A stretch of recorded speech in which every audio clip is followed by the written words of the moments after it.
Le grand jour était arrivé. Paul Hénard, l'ami et collègue de mon père, avait été réquisitionné pour réaliser un reportage photo sur l'événement. Le cortège parcourut à pied la centaine de mètres qui séparaient le logement de la famille Dutranois de la salle de la mairie située de l'autre côté de la rue Georges Clemenceau. André, le papa, accompagnait la mariée et marchait en tête. Aussi avancions-nous très lentement vu la difficulté qu'il avait pour se déplacer. Je fermais la marche avec Mathilde, ma mère.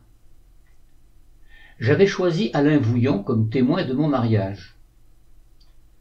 Je rappelle que nous avions passé une partie de notre séjour en Algérie, dans le même camp, à El Aricha, lui comme boulanger chargé de l'approvisionnement des différents régiments stationnés dans cette localité, moi comme secrétaire du colonel du 2 403e régiment d'artillerie anti-aérienne.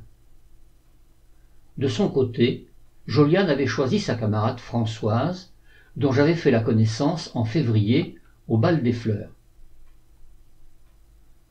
Le cortège était composé d'une vingtaine de personnes. Nos parents respectifs avaient limité les invitations pour des questions financières. Par contre, mes parents, comme mes futurs beaux-parents, avaient convié de nombreuses personnes au vin d'honneur qui allait suivre la cérémonie à l'église. Finalement, je n'ai que très peu de souvenirs de cette journée. Ma sœur me remémorait très récemment que j'avais la hantise que ma barbe paraisse trop noire sur les photos et que j'ai l'air mal rasé. « Tu t'es rasé 3 fois dans la journée, me rappelait-elle, et malgré tout cette crainte continuait à te stresser. Le soir, tu avais un peu mal au menton, suite à l'abus du rasoir. » Peut-être les événements qui vont suivre expliquent-ils en partie cette amnésie. Je me souviens seulement du sentiment étrange que j'avais ressenti à l'église durant le prêche du curé qui officiait à la cérémonie. J'avais l'impression d'assister en tant que témoin à mon mariage. Un événement amusant était intervenu durant le vin d'honneur qui nous fut raconté beaucoup plus tard par Suzette Poitvin, la cousine de Joliane. Elle faisait partie des invités au mariage. Elle nous dit que mon père l'avait invitée à danser et qu'il lui avait écrasé le pied. Cela avait été assez douloureux. Mon père, qui ne savait pas danser, avait eu ce geste maladroit. Ce qui était drôle, c'est que Paul Hénard, le photographe reporter désigné, avait immortalisé la scène au cours de son reportage. Nous avons conservé la diapositive, et c'est toujours avec amusement que l'on observe l'expression de Suzette au moment de l'incident. Le repas du soir s'était tenu dans la salle d'un petit restaurant, situé dans la rue du commandant Lucas, qui débouchait dans la rue Georges Clemenceau, à une encablure du logement des Dutranois. Là encore, je n'ai aucun souvenir précis de cette soirée. Je me souviens seulement que vers 2 heures du matin, je décidai Joliane à nous éclipser pour rejoindre la chambre qui nous avait été réservée chez madame Foisseau, une amie de la famille Dutranois. Madame Foisseau habitait rue Georges Clemenceau, quelques maisons après la rue du commandant Lucas. Il pouvait y avoir une 50aine de mètres environ entre le logement des Dutranois et son appartement. C'était une maison de plain-pied. Un long couloir d'entrée, lambrissé dans sa partie inférieure, donnait de chaque côté dans diverses pièces. De nombreux cadres étaient suspendus au mur. Madame Foisseau, qui était âgée, vivait seule dans cette vaste demeure cossue.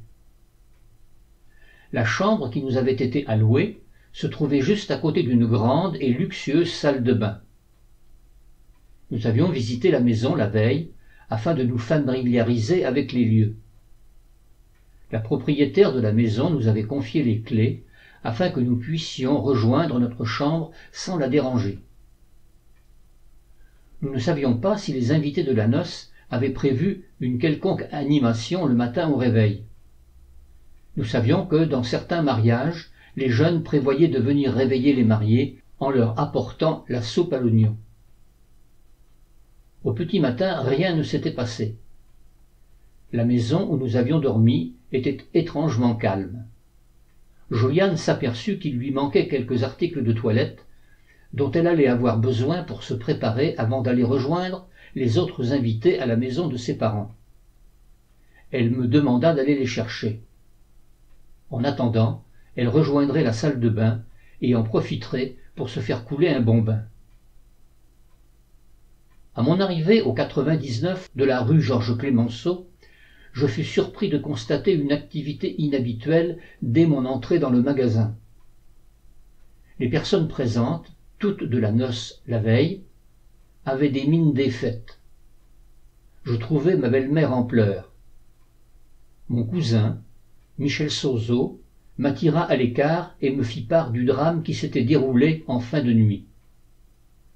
Mon père avait été chargé de ramener Georgette, la grand-mère, en voiture, malgré le peu de distance entre la salle du restaurant et le logement des Dutranois. Elle était montée à l'arrière du véhicule et elle avait dit, tout à sa joie, d'avoir marié sa petite fille. « Je suis heureuse, je suis heureuse, je suis heureuse !» Et elle s'était écroulée, laissant les invités présents autour de la voiture sans voix. Son cœur n'avait pas supporté le trop-plein d'émotions de la journée. Michel Sozo, le docteur, ne put que constater son décès. Michel prit l'initiative d'aller annoncer cette funeste nouvelle à Joliane. À mon retour à la maison Foisseau, je la trouvai en pleurs. C'était une bien douloureuse fin de mariage. Il fallut se rendre à l'évidence. Nous étions un vendredi, et il fallait maintenant préparer les obsèques de la grand-mère. Toute la journée, Gaby Dutranois se démena pour organiser la cérémonie. La mairie, le prêtre, les pompes funèbres furent contactés tour à tour. L'entregent de ma belle-mère fit merveille. Son métier faisait qu'elle connaissait tous ses interlocuteurs et qu'elle avait l'habitude d'aider les familles dans la peine. Malgré le peu de temps dont nous disposions, il fut possible d'organiser la mise en terre pour le samedi après-midi, ce qui permettait à tous les invités d'être présents. Alors que nous parlions récemment de ce jour particulier, ma sœur m'a rappelé l'atmosphère qui prévalait en ce jour de deuil. Je me souviens d'elle décédée, installée sur le divan, à droite en entrant dans la pièce qui faisait salle à manger à gauche, me dit-elle. Son expression était paisible. Georgette était morte heureuse. Si elle avait pu exprimer son désir, elle aurait sûrement choisi une telle fin. Mourir de bonheur. J'étais ennuyé. Je n'avais avec moi que mon costume de mariage. Je dus m'en contenter et j'assistai aux obsèques dans ma tenue de mariage. Heureusement, mon costume était de couleur sombre. À l'église, je fus une nouvelle fois mal à l'aise. Je ne connaissais rien aux rites de l'église catholique. Je suivis docilement ma jeune femme lorsqu'il fallut aller marquer un dernier adieu à la défunte en s'approchant autour du cercueil. Le prêtre eut le bon goût de ne pas me présenter la croix sur laquelle les fidèles déposaient un baiser.